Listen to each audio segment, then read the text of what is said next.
दिल को छू लेने वाली कहानी। एक बार की बात है, एक बार एक अध्यापक एक संपन्न परिवार के शिष्य के साथ कहीं जा रहे थे। तो उस शिष्य को कुछ मजाक सूझी, क्योंकि उसको रास्ते में किसी गरीब मजदूर के जूते दिखाई दिए। उसने अध्यापक से कहा, गुरुजी, अगर हम इन जूतों को छुपा दें तो कितना मजा आएगा। अब उसको तो मजाक सूझ रहा था, लेकिन गुरुजी ने कहा, नहीं, गरीब इंसान के साथ इस तरह का भद्दा मजाक करना ठीक नहीं है। उन्होंने कहा, क्यों ना हम इन जूतों में कुछ सिक्के डाल दें और देखें कि इसका इस गरीब मजदूर पर क्या प्रभाव पड़ता है। उन्होंने ऐसा ही किया। जैसे ही मजदूर अपना काम करके लौटा और उसने एक पांव अपने जूते में डाला, तो उसको कुछ कठोर सा महसूस हुआ। उसने अंदर हाथ डाला तो उसको कुछ सिक्के दिखाई दिए। वह थोड़ा आश्चर्य में पड़ गया। आसपास किसी को देखा तो कोई भी दिखाई नहीं दिया। वापस उसने दूसरा पैर अपने जूते में डाला और वापस उसको उसमें कुछ सिक्के दिखाई दिए। अब दोनों जूतों के सिक्कों को उसने अपने हाथों में रखा और प्रभु की तरफ इशारा किया।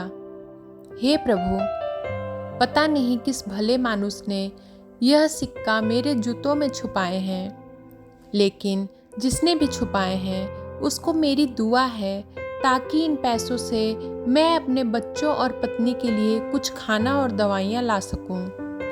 और इतना बोलकर वह चला गया। इस बात को शिष्य और अध्यापक दोनों सुन रहे थे। अब अध्यापक ने शिष्य से पूछा कि अब तुम मुझे बताओ कि तुम्हें कैसा महसूस हुआ, तुम्हारी पहले वाली मजाक या मेरा यह तरीका। उसने कहा कि गुरुजी, मैं आपसे क्षमा चाहता हूँ। अब मुझे समझ आ गया है कि सच्ची खुशी किस चीज़ में है। जब हम किसी का मजाक उड़ाते हैं तो हमें कुछ पल का आनंद मिलता है, लेकिन इससे हमें बद्दुआ भी मिलती है। लेकिन अगर हम किसी की मुश्किल परिस्थिति में मदद करते हैं और जिसकी भी हम मदद करते हैं उसको भी नहीं पता कि हमने उसकी मदद की है, लेकिन अंदर ही अंदर हमें पता है कि हमने उस इंसान की मदद की है, यही सच्ची खुशी है।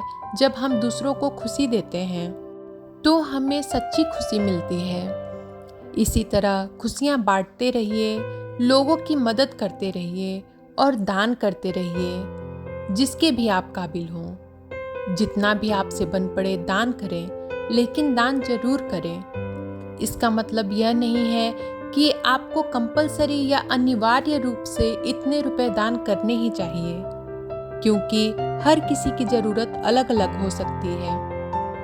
अगर आप किसी को पैसों का दान नहीं कर सकते तो कम से कम चीज़ों का दान तो कर ही सकते हैं।